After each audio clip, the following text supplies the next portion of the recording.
Hello friends, today we are going to discuss about agricultural income. More than half of the population of India belongs to this sectors. So the farmers are said to be the backbone of India and they should not pay tax to the government. Agriculture हमें पता है हमारा primary sector of income है. So let's see कि कौन कौन सी income को income tax act agricultural income मानता है और कौन सी को non agricultural income. So the topics that which I am going to discuss with you all for today is meaning of agricultural income. Non agricultural income क्या होती है? Partly agriculture है और पार्टली नॉन एग्रीकल्चर इनकम है. तो उस case में क्या होता है? Disintegration of agricultural and non agricultural income into business composition. Tax हमारा कैसे लगता है नॉन एग्रीकल्चरल इनकम में. तो सबसे पहली बात आती है एग्रीकल्चरल इनकम हमारी क्या होती है. ध्यान से समझिएगा क्योंकि इसमें क्वेश्चंस आपको कंफ्यूज करने के लिए आते हैं. आपको 4 पॉइंट्स दिए रहेंगे, आपको बोला जाएगा इसमें से एक इनकरेक्ट बताइए जो कि एग्रीकल्चरल इनकम नहीं है. तो इसलिए ध्यान से समझिएगा. The income which is received from agricultural source is called agriculture income. Very basic. Agricultural income हमने लास्ट वीडियो में जब एग्जेम्प्टेड इनकम पढ़ रहे थे तो हमने पढ़ा था कि वो फुल्ली एग्जेम्प्ट होती है सेक्शन 10 सब सेक्शन 1 में. यानी कि एग्रीकल्चरल इनकम को हम इंक्लूड नहीं करते हैं अपनी टोटल इनकम में, लेकिन जब हमको एवरेज रेट निकालना पड़ता है नॉन एग्रीकल्चरल इनकम भी होती है तो हम उस केस में उसको इंक्लूड करते हैं. एग्रीकल्चरल इनकम में हमारा क्या क्या आता है? रेंट और रेवेन्यू आ रहा है अगर हमारे एग्रीकल्चरल लैंड से. उसमें अगर हम कोई कल्टीवेशन कर रहे हैं तो making the produce marketable, sell कर रहे हैं उस एग्रीकल्चरल प्रोड्यूस को. एग्रीकल्चरल बिल्डिंग है उससे कोई हमारी ड्वेलिंग ऑफ हाउसेस अगर आपको याद हो उससे इनकम हमारी आ रही है. या सीडलिंग सैपलिंग अगर हम कोई नर्सरी में ग्रो कर रहे हैं तो एग्रीकल्चरल प्रोड्यूस हो रहा है तो वो हमारी होगी agricultural income and that shall be exempt under section 10 sub section 1. Condition हमारी क्या है? डीम्ड का मतलब मानो या ना मानो मानना ही पड़ेगा कि अगर ये सारी कंडीशन सेटिस्फाइड है तो वो आपकी एग्रीकल्चरल इनकम है. यानी कि income is derive directly from the land. Land हमारा इंडिया में होना चाहिए और अगर एग्रीकल्चरल पर्पस के लिए यूज हो रहा है तो वो हमारा क्या हो जाएगी? Agricultural income. Provided transfer of agricultural land will not be treated as agricultural income. अब हमारा आता है नॉन एग्रीकल्चरल इनकम हमारी क्या होती है.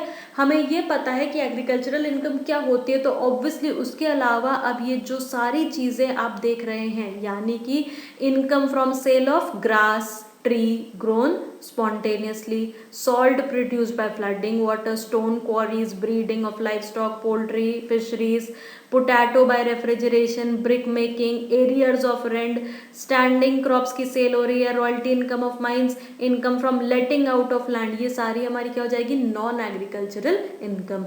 तो बेस क्लियर रखिएगा कि हमारी एग्रीकल्चरल इनकम हमारी क्या होती है? लैंड होना चाहिए, इंडिया में होना चाहिए और एग्रीकल्चरल प्रोड्यूस उससे डायरेक्टली होना चाहिए. ट्रांसफर ऑफ एग्रीकल्चरल लैंड हमारी एग्रीकल्चरल इनकम नहीं होती है.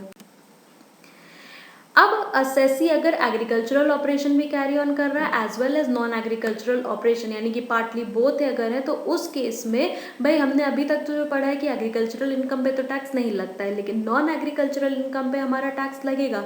तो उसको अब हम कैसे कैलकुलेट करें?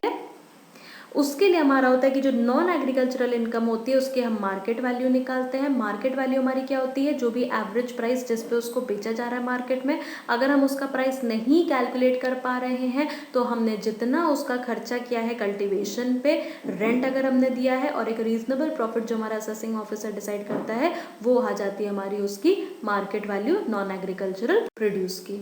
राइट.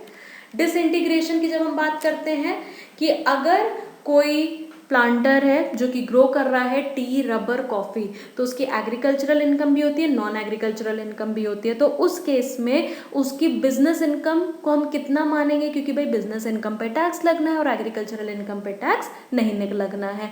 तो हम सबसे पहले क्या करते हैं? अगर टी रबर कॉफ़ी का बिजनेस कर रहे हैं तो सबसे पहले तो हम पूरी इनकम उसकी profit and gains from business and profession head में निकालेंगे जैसे कि वो पूरा का पूरा उसका बिजनेस इनकम है.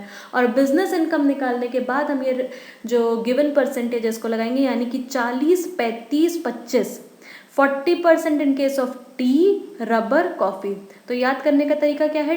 TRC 40, 35, 25 ये हमारी बिजनेस इनकम है, ऑब्वियसली ये टैक्सेबल हो जाएगी और बचा हुआ जो 60, 65 और 75 है वो हमारा क्या चला जाएगा, नॉन टैक्सेबल, यानी कि एग्रीकल्चरल इनकम जो हमारी हो जाएगी। नेक्स्ट आता है कि अब हमारा टैक्स कैसे लगता है नॉन एग्रीकल्चरल इनकम में। अब जब एसएससी अगर दोनों अर्न कर रहा है तो सबसे पहले तो ये हम किसके लिए करते हैं, हम ये केवल तब करेंगे अगर वो इंडिविजुअल, एचयूएफ, बीओपी या एओपी या बीओआई है, ठीक है। यानी कि हम फर्म, कंपनी, कोऑपरेटिव सोसाइटी और लोकल अथॉरिटी के केस में ये डिसइंटीग्रेशन वाली चीज़ नहीं करते हैं, ठीक है।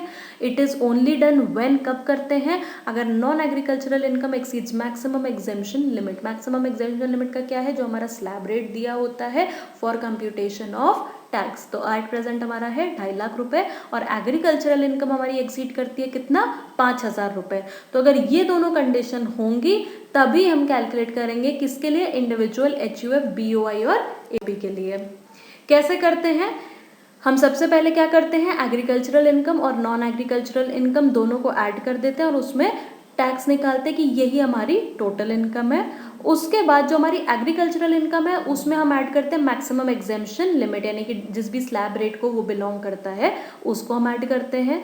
फिर हम स्टेप 1 में से स्टेप 2 को माइनस कर देते हैं और फाइनली उसमें हम सरचार्ज और हेल्थ एंड एजुकेशन सेस को ऐड कर देते हैं। That is the total tax payable on non agricultural income.